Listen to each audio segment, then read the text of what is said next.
Good evening, guys. It is day 9 from the videos, and it is 6 minutes past 6 on the Friday evening.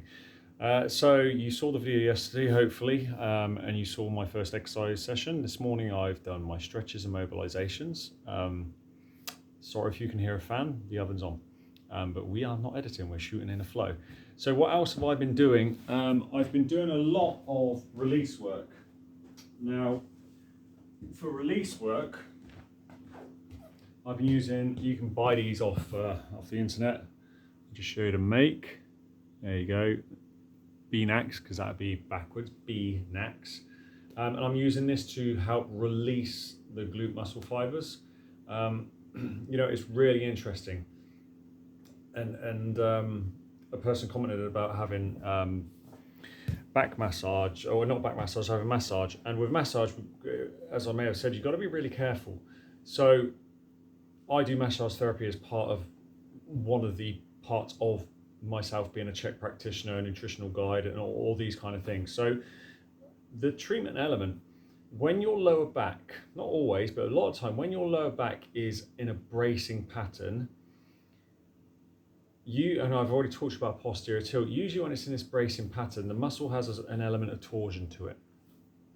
So you've got to be able to assess the body to know, and this is true of all muscles in the body, if a muscle is under torsion and we release it, then that's not going to go down well. The body is not going to like that. Because in effect, what you're doing is this, and let me give this classic example. So many people go, I've got back pain right at the top, right next to the scapular bone, between the shoulder blades, and it's really affecting their lower down's fine, but it's really affecting them. So they go to sometimes see a therapist, and some therapists will get this right, some therapists will get this completely wrong. You run a quick assessment and you can quickly find out, actually, the reason why your back is so sore and so tight is because it's under torsion. It's actually under torsion because your pec muscles, major and minor, are actually so tight that what they're doing is they're pulling your shoulder around. So just imagine that. They're pulling your shoulder around because this muscle, when it shortens, would pull the bone forward. This muscle then is being stretched, but it's not going to give all the stretch to the front. So it's being pulled and it's holding on in torsion. So if I go and release this muscle, the muscle on the front just goes, thanks for the slack, and it can pull even further around. So actually, I wouldn't treat you here. I'd go in and release these muscles to open up the body to allow these muscles to calm down. I would then also do some strengthening work on the muscles that are required to restore what we call the instantaneous axis of rotation, which is a flashy way of saying that the joint is in the correct angle within its housing. It's simple as that. So for the lower back, oftentimes actually what's going on is we're getting that posterior tilt by the hamstrings and the glute medius and minimus muscles and some others, and they're pulling us around. So if I just release the back, I'm releasing the torsion section exactly the same as up here. However, if I release the glutes, what will actually happen is I get slightly more posterior tilt, and if I get slightly more posterior tilt, we slacken this section off a little bit, just a little bit, and then there's less torsion in muscle. Less torsion equals less pain in the 99% of all cases. There are some exceptions. So that's the caveat. You just have to be careful with that one. If you do release it, then what's going to happen? You're going to experience more pain, and your body will settle down and recalibrate, and don't go to it again until it's ready. So there's that point. So I've been releasing my glute. I've been releasing my glute by leaning into the wall, on the ball, and just massaging. And there's also this glute release, which I'm going to show you. This is a medicine ball. The weight is irrelevant. The fact is that if I push in with my thumbs, I can't push into the ball. So all I'm going to do is be familiar with where the glute medius muscle is, and if I have to go online and do research, I will, till I know where it is on my body. But basically, glute medius, that's the glute max. Glute medius is on the side of the hip. But use an image from the internet to know exactly where that is. So all I'm going to do is go into this position, and I'm going to put that glute muscle on the ball, not the max, the glute med. And actually that's not doing much. But if I then put my leg across, I open the muscle fibers and I can really feel that. So all I'm doing, as you can see, Gently moving, lowering my body weight in. Oh, there's a sore bit. And this is really like counterintuitive, but basically what you do, you find the bit that's sore and lean into it. We're not trying to destroy the muscle, just lean into it enough so we can start to get a muscle release. And if this is your first time doing it, no more than a minute. Right side, left side, done. See how that feels? Come back to it later because we're trying to open up these muscles. Okay, so I've already done those today. Now I'm going into exercise. So what exercises am I going to do today? I feel, and I said this on last video, because I've not done any exercise, I haven't been running, doing any of those things for a little while now, that my body just feels weaker. I don't feel as connected to it. I feel slimmer. I don't have the connection within my body. Fine. Muscle will have atrophied. There will be a reduction. So everything is about that stabilization to make sure the body's stable and getting the body back in. Now, what I am going to do is I am actually going to do some laying down bench press. So to do that, you can see I'm moving much better. I'm pulling, these are not heavy weights. What have we got on here? Like 12 to 14 kgs on each side.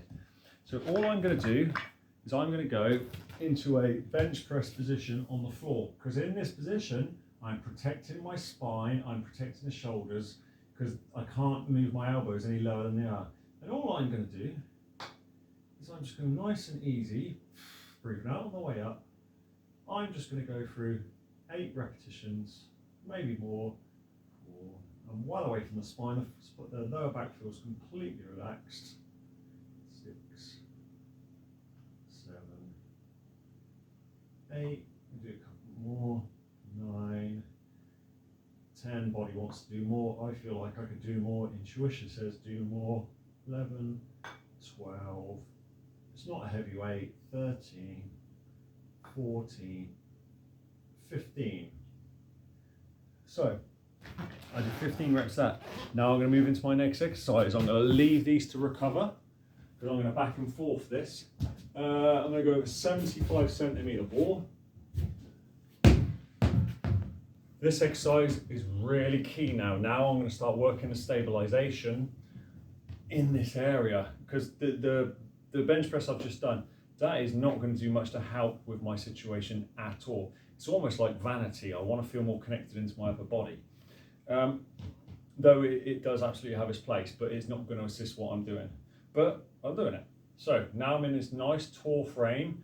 I'm not trying to force myself up, just sit with good posture. The most important thing in this ball is that I do not do that. Nice posture.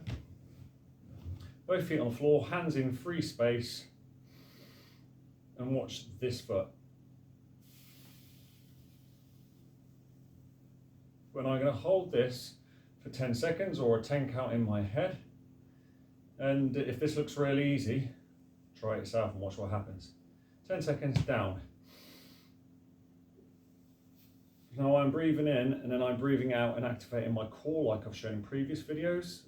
I'm still pulling the core in even though I'm talking. I'll just wait. If you haven't seen this on a previous video, you need to go find it. I think it's day 4. So that's 1 rep, 10 seconds on each side, 20 seconds of work. I want to do 10 of these.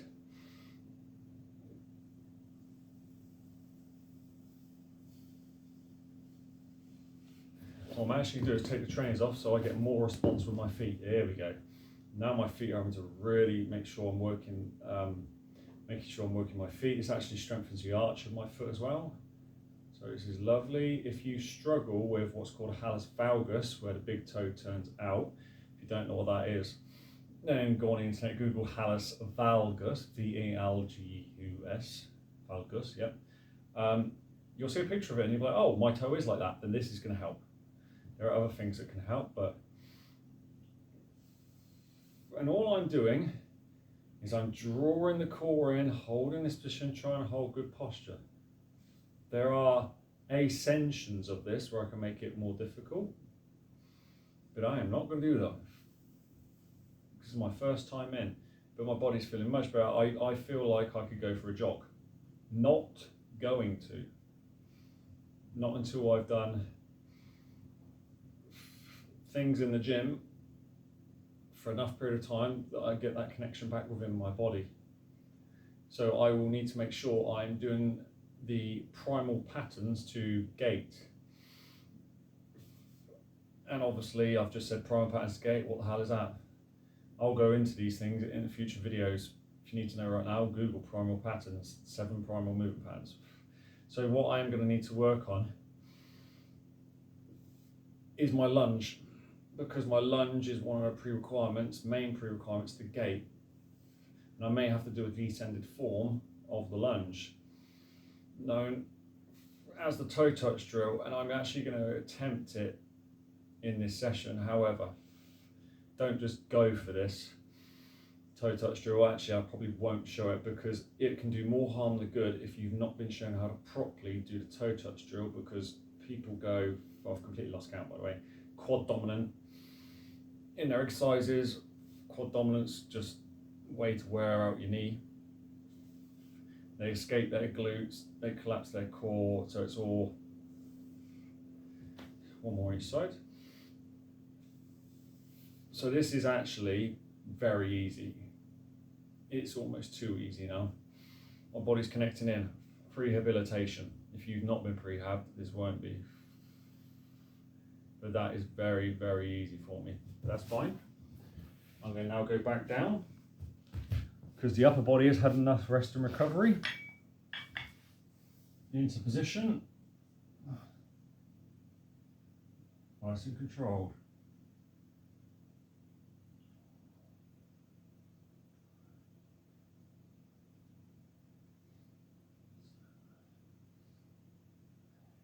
Again, this is not heavy weight.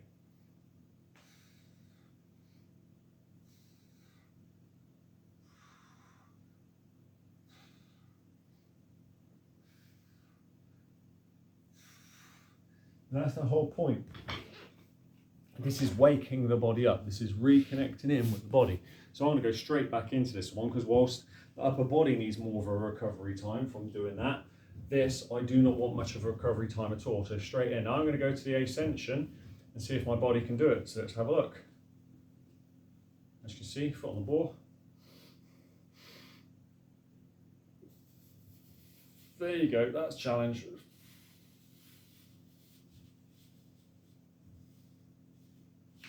And you can see me moving all over the place. My stabilizers. But having to work overtime, and you will find one leg easier than the other.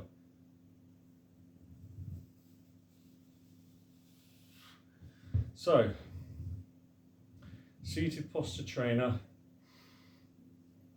is a great exercise for you to start. You can even do it in front of the TV if you so choose to.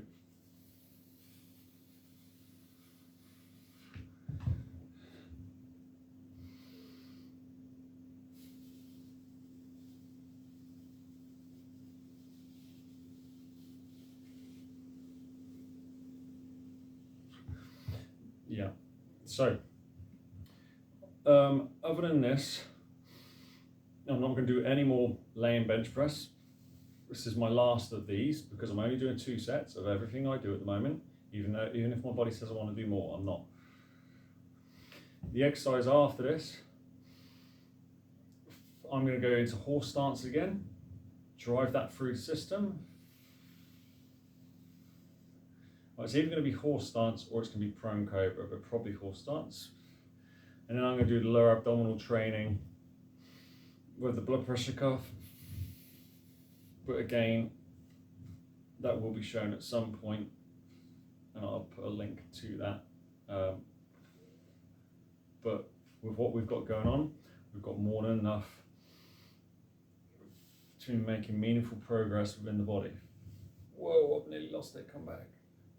Whoa, that's good, so you have to fight for that one. Good, I can feel the fatigue really coming in, so I'm just ditching the ball. This side.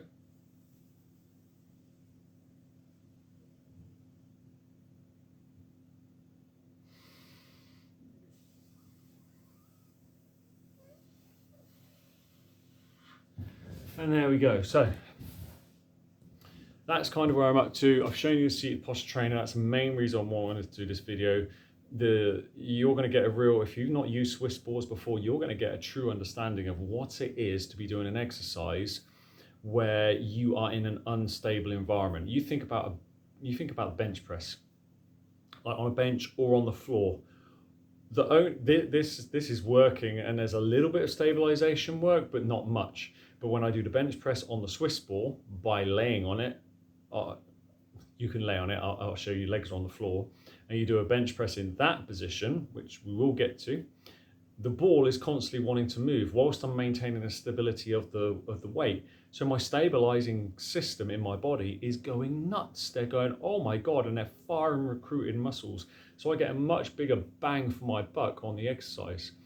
So the Swiss ball seated posture trainer I just showed you is going to be activating muscles beyond what you think to stabilize, and all the intricate muscles around your spine. But most importantly, they are working for a long period of time. The bench press exercise that I showed you was 15 reps. I don't know how long it took me, but it was less than a minute, which makes me into type 2 muscle fibers, 2Bs.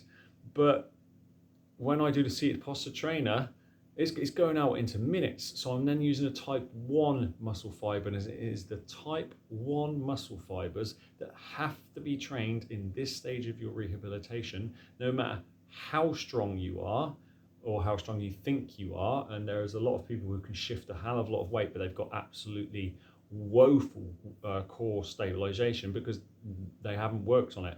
Some people have, and they're great. They're strong on the outer unit and the inner unit. So we need this inner unit to be strong and stable, and it has to be able to function for a prolonged period of time. Because if I stand around for 7 hours walking around all day, what was holding my spine up in that position? It was those deep stabilizing muscles, and they're the ones that we must train. They're the ones that we need, that can protect us, and then they can protect us against going back into this.